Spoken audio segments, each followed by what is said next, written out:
very deep on the brakes coming into the bus stop. They're going to follow nose to tail coming through the bus stop and onto what is going to be lap 58 for these drivers. It's Quakel. Yes, it is Quakel and Orozco then coming together at turn number 1. Is it or no? So on the brakes they go around the outside, and it was a little half spin there from the driver of Orozco. So Orozco losing out that time there to Jerome Quakel. Replay then we're going to get on screen. Wow from Ricardo Orozco. It was that much of pressure that Jerome Quakel applied. Oh yeah, and it was very, very close to ending both drivers' races right there. Did you see how close Ricardo Orozco's front wing came towards Quakel's rear right tire? As actually we can have a look at Moritz Lohner as well. Still not able to get past Giuseppe Ragusa as well, watching the live pictures right now. But wow, just wow, Jake. Wow, indeed. So Moritz Lohner now still stuck with Giuseppe Ragusa, but that allows Quakel the opportunity to break away, and he now can run those lap times he was running earlier on to try and close down Isaac Price. And if anyone can close down a gap, it's Jerome Quakel that's been doing it. Started P17, now P4, out on circuit right now. Ragusa versus Lohner, though. This is what we're going to be focusing on. Lohner with a great run out of P1, looking at Fagna around the outside. That never normally works, but now he's trying to set it up. Second part of Fagna, Stavolo and corner Paul Frere he's looking at right now, Connery, but again Moritz Lohner stuck behind Ragusa. Ragusa is earning his money. Yeah, he absolutely is, and a fantastic defensive drive so far for Giuseppe Ragusa, but can he stop this run from Moritz Lohner coming maybe around the outside of Blanchimont, Verstappen-esque? Maybe, surely not, but no, he just backs out of the move coming around the outside there, and even drops even further back coming through Blanchimont, but it's actually not going to be the run. He's going to go very deep on the brakes there. Moritz Lohner looking for the opportunity coming down the inside of the bus stop, and also Michael Partington is in here to spoil the battle as well, as Moritz Lohner gets a little bit wheel spin coming off the corner. He still has the opportunity coming down into the last source though, and he's still not going to make the move. But here comes Partington deep on the brake down the inside of the last source. Can he get the run off the corner that he needs? And the answer to that's going to be no. But he can have an opportunity then up through Eau and Radion, use the DRS and the ERS to close down on Moritz Lohner. Left, right, left up the hill, and now it's going to be another long slog up the hill. DRS now in play for the driver of Michael Partington, and look how much he closes up. DRS and ERS in full bore, and thank you very much. The ERS saving there for the driver of Moritz Lohner. He lets Partington go, as Partington now has a chance to get a go at Giuseppe Ragusa. Easy as you like for Michael Partington. He worked hard for it. Yeah, exactly. That was a very, very opportunistic move there for Michael Partington. Just to let the other two drivers ahead of you fight, and then you might be in a position to overtake later on. And that is exactly what has happened there, and it's given Michael Partington the opportunity to take what is going to be P number 6 in this race, if he can manage to get himself past Giuseppe Ragusa. But getting yourself past Giuseppe Ragusa isn't an easy task indeed. And also you've got Moritz Lohner all over the back of your rear wing as well, who may also be looking to reply to that move. Yes, he is looking to reply to that move. So now Michael Partington then looking at Ragusa with an opportunity. I think Quakel is too far away from Isaac Price right now to close him down, as it has been domination from P1 and P2 all day long. But look at this from Michael Partington. Had a little look at Ragusa, thinking about Blanchimont as an opportunity. That won't work. So now he'll go to the outside at the bus stop chicane, run it around the outside, late on the brakes from Ragusa, down in, and this three-car battle going on for P7, 8, well 6, 7 and 8 shall I say, is still happening. Not a good run from Partington out of the corner. This puts him into the clutches of Moritz Lohner towards turn number 1 and last source, and with 5 laps to go, you feel, Connery, that something and a little bit of a light spark has just kicked off this battle. Yes, absolutely, as Moritz Lohner struggles to get the power down coming out of the last source hairpin. That's going to compromise him all the way down towards Eau Rouge, but he gets this back by being in the slipstream, by getting the DRS as well. But Michael Partington will also have the DRS, and Giuseppe Ragusa has enough of a gap to defend down into Lacombe. Yes, he does. Look to the inside then to try and scare the driver of Ragusa. That's not going to work for the driver of Michael Partington. He's got to find another way now to make himself get through. So now, with not long to go, you'd feel that there is an opportunity afoot here for the driver of Partington to get a very good P6 out of this event after starting 18th out of 19 in this field today, not setting a qualifying lap time. So difficult to set a lap time when you're doing through. Ricardo Orozco, though, at the moment is is still on the back of Krekel, so that's not over and done with. And the resolve of the championship leader looking to come back at the very, very quick Dutchman of Jeroen Krekel. So now Orozco feels he's got an opportunity at P4 once again, Connery. Yeah, and it's going to be 4 laps to go this time by for these drivers. Orozco has a fantastic run on the run down towards Blanchimont. Not going to capitalize on the move, though. No one feeling like Verstappen coming through Blanchimont. But it's going to be maybe an opportunity coming down to the bus stop. It's going to have to be maybe defensive inside. No, actually, Krekel takes the normal line coming through the bus stop. Not really feeling under threat from Orozco. A little bit twitch in the middle of the chicane there. But Krekel's going to get a fantastic run off. Looking back towards Partington, Ragusa et al. And they're all 3 coming through the bus stop right there. Absolutely nose to tail. Yeah, they are nose to tail, so now they need to make that move. 4 laps to go in the event. Jamie Flukes to win 11 seconds the gap for the Apex Racing UK driver. For position number 4, though, Jeroen Krekel under pressure as Ricardo Orozco will look to close back in. DRS will be open. He's close. 2/10, 1/10 of a second to the inside goes the driver of Krekel. Oh, they almost touch. They weave a bit down on the brakes, and you know what? Krekel's not giving this one up. He closes the door on Orozco, who has to run a little bit wide, and Orozco will be miffed after that one because there was no room given as Ragusa now side by side with Partington, who is hung out to dry. Yeah, he is, and everything has just gone very, very crazy in the closing stage of this race. Barcelona has the opportunity coming down. It's a reverse block thrown by Malcolm Partington, and Rona is going to have to hang it around the outside of reverse. Still not going to have the opportunity. He has to stay behind just for now. Meanwhile, Krekel and Orozco are very well. The gap has extended quite a bit between Krekel and Orozco, so Krekel may just have this, but the battle for what is going to be P number 7 still isn't over.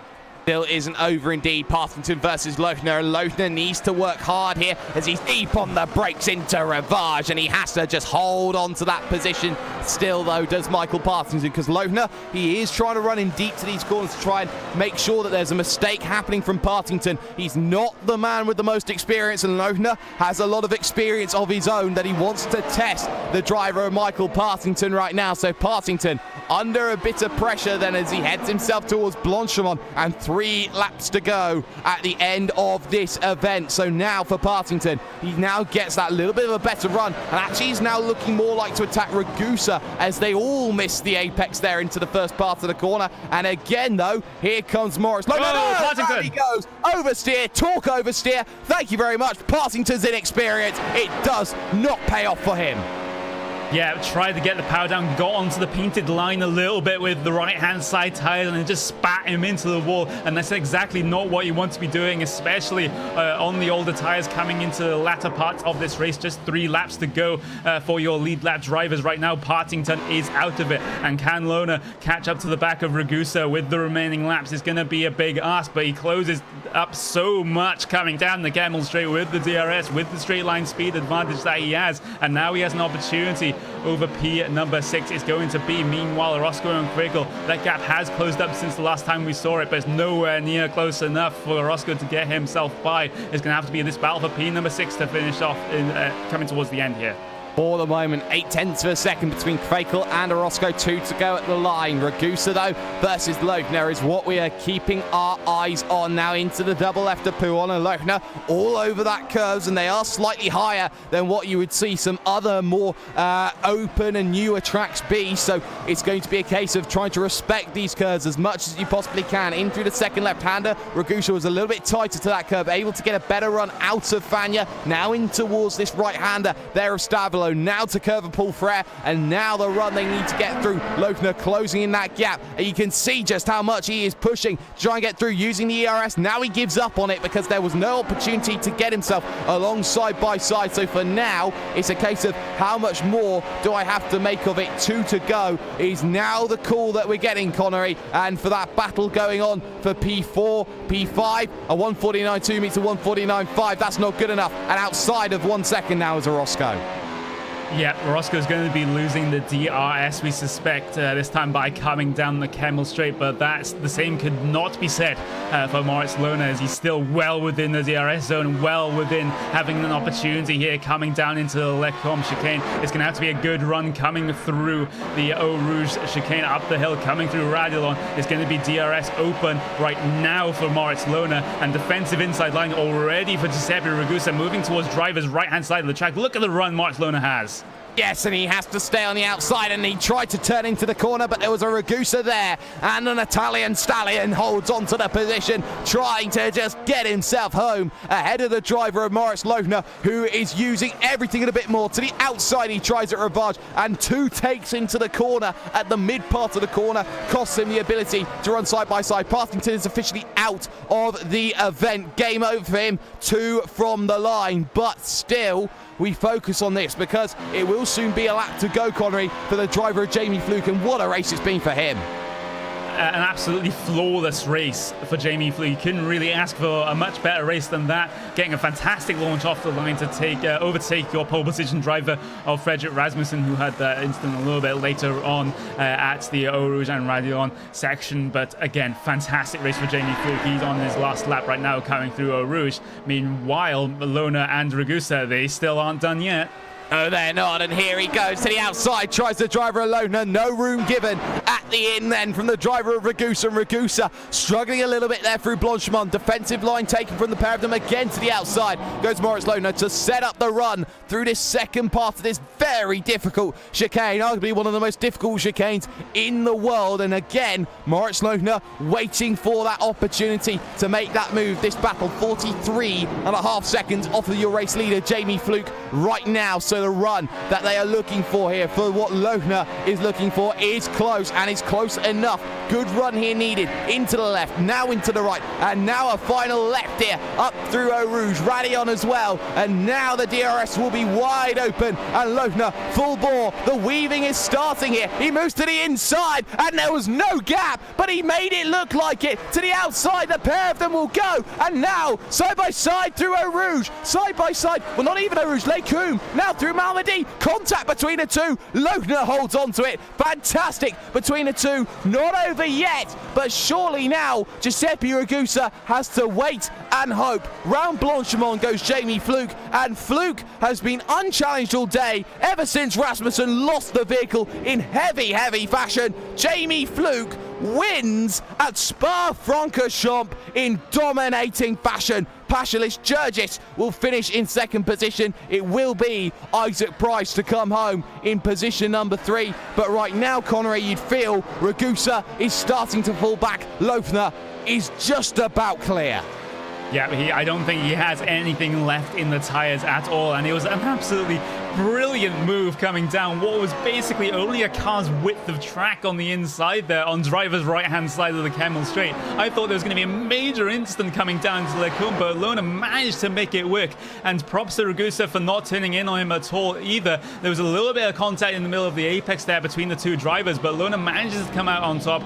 Final corner now, and he will take P number 6. What a brilliant battle that those two have put on together, and two drivers looking to try and get up into the iRacing World Championship Grand Prix Series have a good opportunity. Still a battle going on as Evan Lathoris is trying desperately to close down Matteo Calistani, but I think that one is going to be too little too late unless Calistani's tyres hit the proverbial cliff very suddenly, Connery. But Evan Lathoris, he has been trying to recover through this field. P11 is not bad for his day.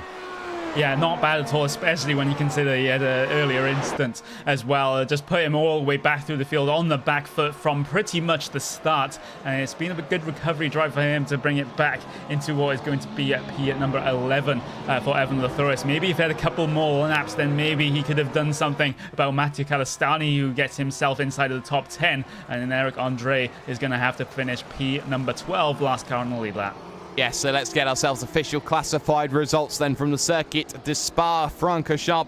The Grand Prix layout certainly proved to be easy at the front, but the mid-pack was where all the battles were happening in the early stages and right towards the end as well. What a brilliant victory it will be from start to finish for the Apex Racing UK machine. The number 3 overall started second, finishes first. Jamie Fluke wins by 12.5 seconds over Pashalis Jurgis. Of course, in racing, Isaac Price will round out the final spot then on the podium there. Jerome Quakel, your biggest mover and shaker in fourth, up 13 positions as per Quakel.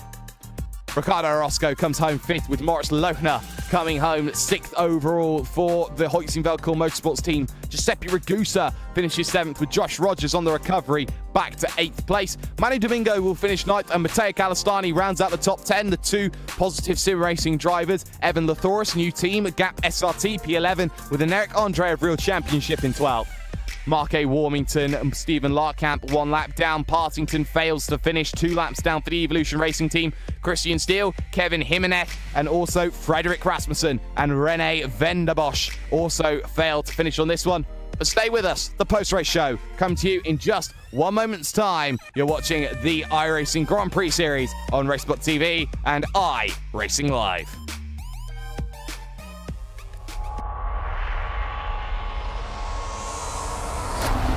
There are 3 different paths if you want to call yourself a world champion of sim racing.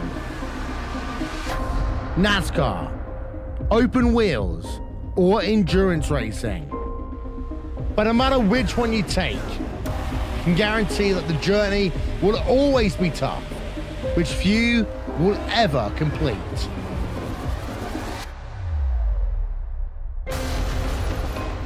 The iRacing World Championship Grand Prix Series, the premier road racing series in sim racing, started with a new car taking center stage. Then, it was Martin Kroenke resisting any challenge thrown at him to break the 5-year stranglehold of Gregor Hutu as being world champion. These drivers and teams are not just competing for pride, they're competing for money. And with over $20,000 in prizes for each of the series up for grabs, drivers really do put it all on the line. The NASCAR Beginner for Series, powered by iRacing, is the premier NASCAR eSports series featuring the cars and tracks from the Monster Energy NASCAR Cup Series. The 2016 campaign saw a return to the top of the mountain by Ray Alfalla as a 3-time Oval World Champion. The march to that championship was not easy, though, despite the fact that Ray Alfalla took home the most points in series history. It just also happened to be the tightest championship fight we had ever seen. These guys are set for the 2017 campaign.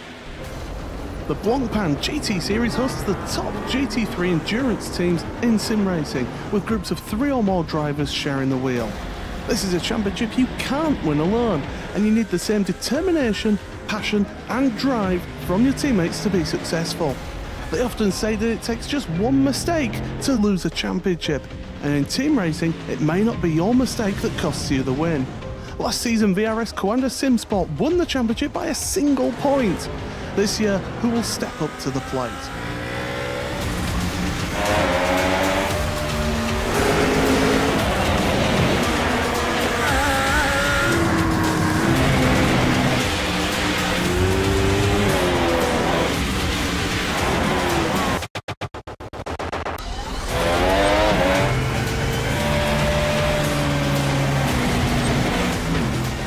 These are the iRacing eSport World Championships, the pinnacle of sim racing competition. Catch it all season long with live coverage on iRacing.com/live.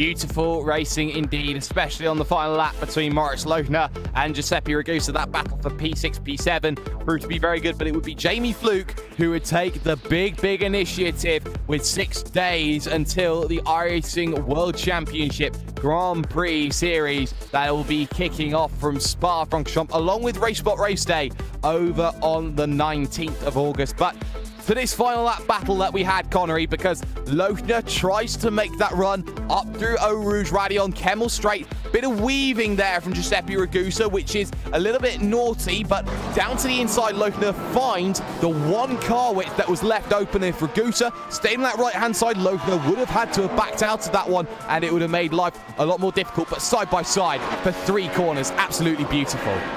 It was absolutely beautiful racing and beautiful racecraft as well. Apart from a little bit of contact coming through Melody, that move was absolutely flawless for Moritz Lochner. I didn't think he had the guts to go for the inside line there. It was just enough space to fit his car in their driver's right-hand side. I didn't think he was going to make it, but he managed to make it. A staunch defense from Giuseppe Ragusa, but in the end, it just wasn't enough. Wasn't enough indeed, but let's talk about Fredrik Rasmussen for a little bit, because he qualifies 0.4 of a second quicker than Jamie Fluke, and that's very difficult to do on a good day. So for Fredrik Rasmussen, 0.4 of a second, if you think Jamie Fluke is a top 5 driver in qualifying at times at any circuit that he tries to go to, Rasmussen could be a real challenger next year if he decides to qualify for Road to Pro. Yeah, I think he definitely will be. Out-qualifying Jamie Fluke by multiple tenths of a second isn't really an easy feat to do. And, well, he could be a force to be reckoned with in the iRacing World Championship Grand Prix Series should he decide to go for it. But here's a replay of the start and the fantastic start that Jamie Fluke managed to get himself off the line. And that was basically his race from then on forward, especially when Rasmussen went out on lap number 4. Yes, and with Rasmussen having that big oversteer moment into the middle of the circuit, you felt that Jamie Fluke from there would have no challenges. And Jamie Fluke, the perfect start down into La Source. It is a shorter run down in towards turn number 1 at Spa-Francorchamps, but it was one that Jamie Fluke completely managed to ace once again. Apex Racing UK, certainly known for a very good starting procedure, but you know, for the time being, that has been a good start for Jamie Fluke, but that's going to be the finish for us here at RaceSpot TV. Thank you so much to everyone who has been watching at home, all the drivers, all the teams. Big thanks have to go to Blue Flag Racing for helping to support this broadcast, and of course the likes of ATVO, our official graphics engine here at RaceSpot TV, the likes of And1 Designs, the official graphics partner of RaceSpot TV. You've also got the likes of Estevan Balog's track camera packs for gourmets. They are fantastic. Make sure that you get a hold of them yourself. And for the time being, that has been Mr. Paul Smith behind the cameras. That has been Mr. Connery Maddick. I've been #DoYouMindJake Sparey. And after all of this, Fluke will be happy with a 6-day wait for his World Championship escapade. But for those drivers who are making their ways through, there are a lot of people who have a lot of potential. Have a good one.